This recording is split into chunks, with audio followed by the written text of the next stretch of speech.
They told you they liked you, maybe more than liked, and you felt it, the warmth of it, the certainty of being chosen, and then quietly, without a dramatic reason, you started to pull back. Not because they did something wrong, because they didn't. You've been here before.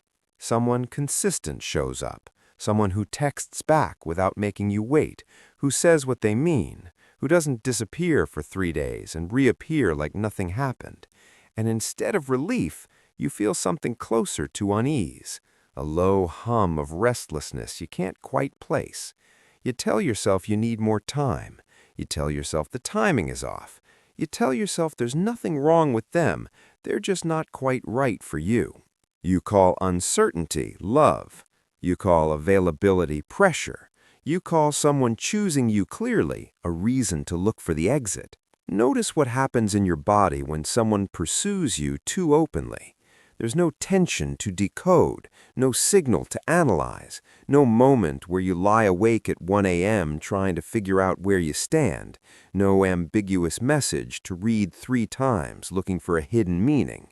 And that absence, the absence of not knowing, feels like something is missing. Your mind goes looking for the gap. It scans the conversation for a sign of distance. It finds nothing, and when it doesn't find one, it creates distance instead. This is not a personality trait. It's not a preference.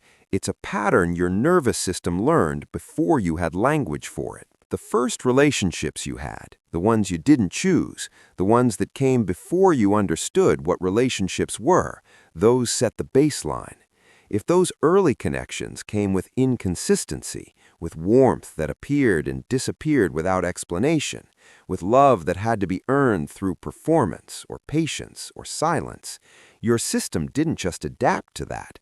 It registered it as the definition. It learned that love has a texture. That texture is uncertainty.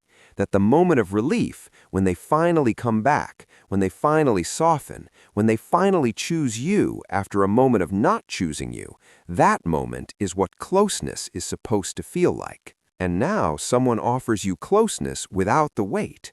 Your system doesn't recognize it. It reads it as shallow. It reads it as easy. And easy for you has never felt like something worth staying for. You've told yourself a version of this story before, that you just haven't met the right person, that when it's real, you'll know, that the ones who felt electric were simply more compatible, more aligned, more you. You've built an entire internal narrative around the idea that what you're looking for exists, and that the calm ones simply weren't it, that you're not running from something, you're waiting for something better. You call settling what other people call peace. Here's what the pattern does quietly over time. You find someone with edges, someone whose attention is inconsistent enough to keep you alert, someone who makes you work for it. The beginning is consuming. You think about them constantly, not because they're extraordinary, but because you don't know where you stand. That not knowing activates everything. Your focus sharpens. Your body is involved. You check your phone with a specific kind of attention you don't give to anything else. You replay conversations looking for clues. You feel, in a word, alive. And you mistake the activation for depth. You mistake the anxiety for connection. You mistake the chase for chemistry. And for a while, it feels like proof. This, you think, is what it's supposed to feel like. Until it isn't. Until the inconsistency that felt like mystery reveals itself as unavailability. Until the push and pull that felt like passion reveals itself as instability. Until you're exhausted in a specific way, a way that feels strangely familiar, because this exhaustion is something your system learned to call intimacy. You've been here before, too. And still, when it ends, part of you misses the feeling more than the person. That's the part worth sitting with. There's a moment, and you've had it more than once, where you're with someone who is genuinely good to you and you feel almost nothing. Not unhappy, not in pain, just flat. Present, but unmoved. And that flatness feels like a verdict, like the relationship itself is telling you something true about what it is. But the flatness isn't about them. It's about the absence of cortisol.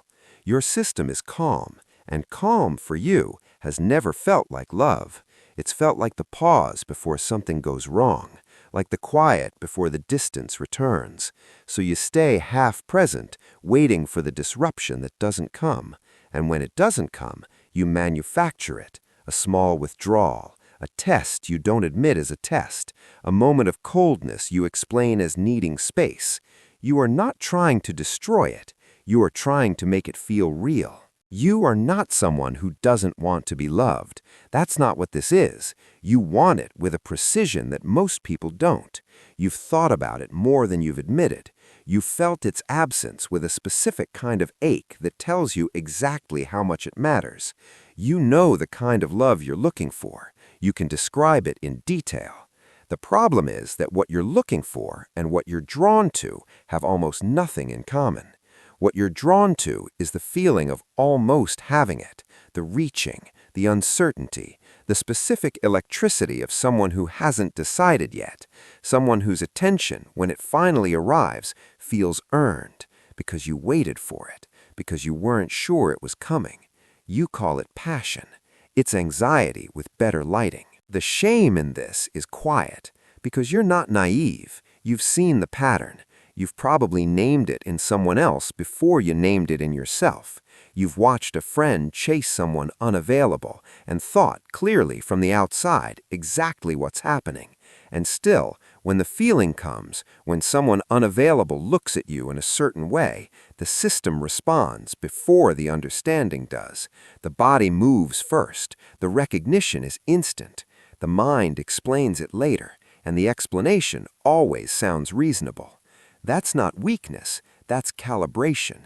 And calibration can shift, not through deciding to want something different, not through effort or awareness alone, only through staying long enough in something stable for your nervous system to collect new data, for it to learn, slowly, through repetition and time, that the absence of tension is not the absence of love, that being chosen consistently, without performance, without waiting, without wondering, is not less than what you had before.